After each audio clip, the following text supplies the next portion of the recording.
today I'm going to be interviewing Vicky. She's from northern Arkansas. She had a Bigfoot encounter when she was a little girl, and she has agreed to share everything she experienced with us. Hey, Vicky, how you doing? I'm good. How are you? I'm doing good. Doing good. You can just start from the beginning and work your way through. Okay. It was December of, I'm guessing around 1974. It was about 2 weeks before Christmas, and our family always went together as a group and went and got a Christmas tree. And the ones that went that day was my mom and dad, my little brother, who was about 3 years younger than me, so he would have been about 7. I had 2 younger siblings, but I'm assuming my grandmother kept them or something because we were going to do a little bit of walking. We lived down into the bottomlands, and we had driven down this one road, and we would go there every year and get these Christmas trees. We drove down. It's an old train track, and the train track was not in use or anything. It was old, and it ran all the way to this river. So we would park at the end of this train track on this gravel road and walk down this track, and then right as you got to the river, you would take a left, and there was a little cedar glade down there, and that's where we always got our Christmas tree. So I remember walking down there with my parents and my little brother, and we found our tree, and Dad cut it down. Well, Mom and Dad, they decided to go back to the truck to drag it through the woods and meet the road, so they wouldn't have to do, I guess, a lot of zigzagging and stuff. So my mom let my brother and myself go ahead and walk back down the track because, as kids, you want to play and do things like that. So we were walking down this track, and there was a ditch on both sides, and I guess it had rained recently because there was some water in it, and my little brother decided to get on the other side of the ditch and just walk down parallel with me. We were playing with sticks and rocks and different things, just like kids do. The ditch had actually gotten a little bit wider, and I thought, I'm not going to be able to get across, and he was my responsibility. So, but I knew he was just right there. He was probably 6 to 8 feet away from me, so we were just right there, and we were walking down there playing and talking, and I heard something behind me, and the old railroad track had the leftover, I guess, cat or rocks or gravel, whatever they had used there, and I heard that crunch. So I turned around, and I want to say probably 25, 30 feet from me was this thing standing on 2 legs, and it just scared me so bad. I mean, and I just froze. I mean, it really scared me so bad. I didn't know what it was. Knowing what I know now, I think it probably wasn't a grown-up one. I would guess it was probably 6 foot plus a little bit, but it wasn't super huge. It was all hairy. It was black. And I remember it had like the waistline. It tapered down to the waistline, and it was kind of thin looking, and not really big and muscled. I mean, I could see muscle, but it wasn't just super huge. And you hear all these stories these days about these big bulging muscles and all this stuff. Well, I mean, this thing must have been, I think it was younger. But its arms, I seen the arms, and they were hanging down past his knees, and they were kind of moving, and I don't know if it was doing the swaying thing. I didn't stare at it for a long time, but it was just, I could see the hair hanging on the arms, and I don't know if the wind was blowing it, but the hair was moving, and then I went all the way up, and I seen the face, and the face looked like a man's face with a little bit of hair, but it was mostly clear. I remember that the hair was like under the cheekbones and kind of down.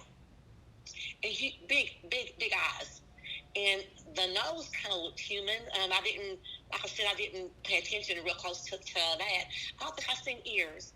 I just seen hair, and it was looking at me. Kind of had its head kind of tilted to the right, and it was looking at me like, "What are you?" And I was looking at it like, well, part of you, but I was terrified. So I remember screaming so loud, and just taking off running. And I ran and I jumped the ditch, and I didn't think I could have ever gotten over that thing, but I guess your adrenaline will do that to you. And of course, my brother, he didn't see it. He just seen me run past him. So he followed me. And I outran him. He can actually run pretty good. I outran him, screaming all the way through the woods. Mom and Dad heard me, and they thought I had gotten snake bit or something. So they were just terrified. I got to the truck before anybody else did. Of course, it was locked. And I was hysterical. I mean, I couldn't breathe. I was having panic attacks. When they finally got there, they wanted to know what I seen. They told me I seen a hairy monster. At the time, I didn't really know what a Bigfoot was, you know, and so I didn't know what I seen. But Dad said, "Oh, you probably seen a bear." I said, "No, Daddy, it was not a bear. It was not a bear. I know what, bears on TV look like, and it was not anything I'd ever seen." I don't know that the Bogey Creek thing had came out, and if it had, I hadn't seen it. I hadn't seen the Patty film, so I had no idea what I was looking at, and it just scared me so bad. And it's actually funny because my mom, she always believed me. My dad always thought I'd seen something else, but she always believed me. She always listened to me, and she said from that day on, I don't know if you noticed that I stutter some, but she said your stutter was really bad. It done something to me emotionally that made me stutter really bad, and but she always believed me. So actually, a couple years later, there's another man from the town next to where I live. He was out there squirrel hunting, and he saw something. So we never went back down there to get a tree after that. I don't know what happened. Maybe we got the artificial ones. I don't know. But I tell you, it changed my whole life. Yeah. I always thought, what was that I seen? What? And I always afraid it was going to come in and like get me. Yeah. And here I was like 10, and I shouldn't have been, but when you see something like that and you're by yourself, pretty much with a 7-year-old, you don't know what it is. All you know is you got to leave. Yeah. Well, did you ever hear it make any noise? Did it make any vocalization? No. I never heard anything but the gravel on the old track was crunching under its feet. And I almost had the feeling that it had been watching us. Mm-hmm. And it knew that we'd separated from our parents. And I don't know if it was going to just be curious about us, or if maybe it was going to try to get me. I don't know.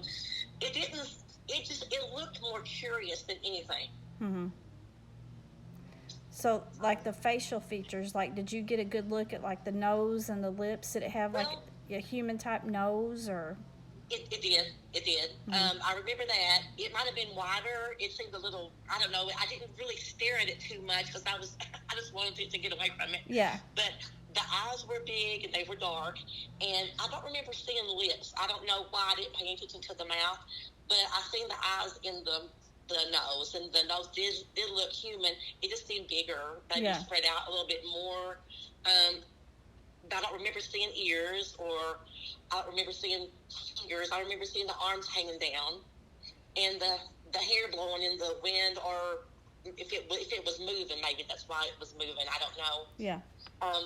But I did go back down there. I mean, several years later, I've always been, once I got old enough to figure out what I thought it really was, it's just kind of like you're drawn to this stuff. I mean, it's kind of like you want to know, you become obsessed with it in a manner. I mean, I've done so much research and watched so much stuff on this just to try to figure out, was I crazy?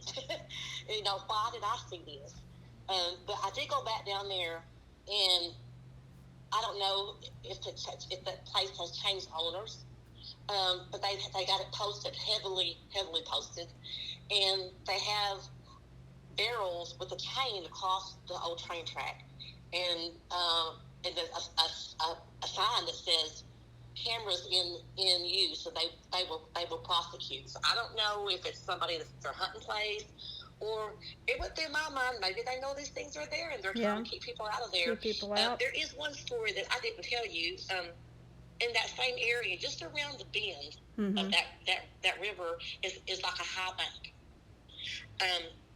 So, I mean, I've never been bashful about telling people what I've seen. I've always stood by what I've seen. I've never backed down because I know I've seen it. Yeah. You know, nobody's going to tell me that I did not see that. And so I've always told people, and if you do tell people, a lot of times they will come out of their shell and they'll tell you things. Well, my brother seen this, or so-and-so did this. And so it was one of those times that someone told me that their friend was down there catfishing off that high bank, and they had, I guess it was at night. And so they were down there catfishing off the high bank, and something kept throwing rocks at them out of the wood line. And so they ended up leaving, and I don't know. I don't know who really they were. It was a friend of mine's friend, so I don't know what names or anything. Yeah. But they did get ran off from there. So, I always wondered, is that where did they come through there? Did they live down there? Or who does know about this? And, are they still there? Are they being protected by someone? I don't know. Well, I know of several people that's had encounters on that same river. In fact, I'm going to be interviewing a couple of people that have had encounters on that same river. So, wow. Yeah. Look forward to hearing. But also, when I was younger, my aunt was babysitting us, and we all lived pretty much in the bottoms, out in the country, and we always played outside because that's what kids did back then. You just played outside and played, and it had snowed, and we were outside playing, and we would go into the woods and play, and we'd come out of the woods and play, and there was a field there, and it kind of ran parallel to my aunt's house. And I remember going to the edge of that field and looking and seeing footprints in the snow, barefoot footprints. And I don't even remember how old I was, and I don't know if this was before that incident. I want to say yes. I want to say I was probably younger, but seeing that barefoot footprints, and it struck me as odd. But as a kid, I never really questioned. Yeah. And I always wondered, and it was stretched out for miles going across that field in the middle of nowhere. Barefoot footprints, and they were not extremely large. They were bigger than probably my dad's foot, but I didn't think they were super huge. But it was just odd to find that in the middle of nowhere. Yeah. Yeah, especially in this, with it being cold and, And I don't know why I never mentioned to my parents or anybody about that. I don't even know if any of the other kids sing that or not, but I just thought, man, that's odd. Yeah. Like I said, I don't know how old I was, and I know I was younger than 10. Yeah. Well, and for everybody listening, I know Vicky. We've known each other practically almost our entire life. But and I wanted to let everybody know that we had a lady that we both know, and I'm going to let Vicky share the story, but she told us both this story that happened to her when she was this lady that it happened to her when she was a little girl. Vicky, you want to tell that story? Okay. Sure. So this lady, I actually know her very, very well. I've known her for several years, and she was living on a houseboat. A lot of the times when people back in the earlier days of this area, a lot of them lived on houseboats up and down the rivers doing different things, and her family did. And there were several houseboat families that all would pull up there and dock at the same places, and they were out in the middle of nowhere pretty much. The kids, I think, would ride the buses into the school, but they were way out in the middle of all these fields and woodlands and swampy lands. But all the kids in the little houseboat community would play after school. And one of the favorite games, she said, was playing hide and seek in the bean fields. So, and it was getting not dark, but just getting late. And then they were all crawling around in the fields hiding from each other. And so she come around the corner there and called right into it and was face to face with this hairy man. And she said it just terrified her.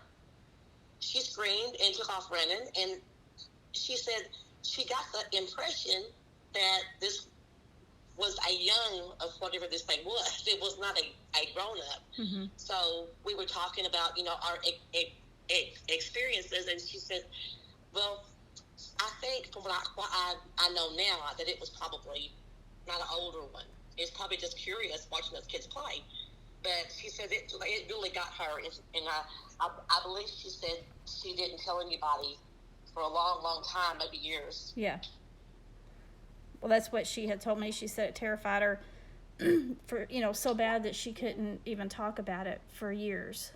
And this is all in the same general area. And when we say bottomland, for people who don't understand, that's farmland. This is down in. We have a lot of rivers up here. A lot of rivers. Yeah. In this one little place. Yeah. But there's a lot of sightings in northern Arkansas. I don't think that people realize how many sightings there are probably in the whole state of Arkansas, but I know here in northern Arkansas there's a lot. There really is. Mm-hmm. And like I said, if you open up to people, they open up to you. Yeah. And you get to hear lots of interesting things, let me tell you.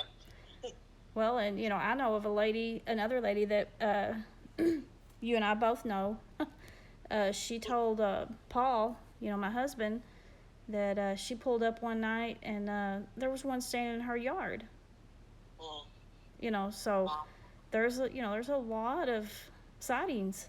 And like you People, said, I believe, I think people don't tell because people think you're crazy. yeah, No, they don't believe that they are real, and these animals are real. they are. They are real, and I think they are closer to civilization, to communities than what people think. Yeah. They're not just out in the Pacific Northwest. No.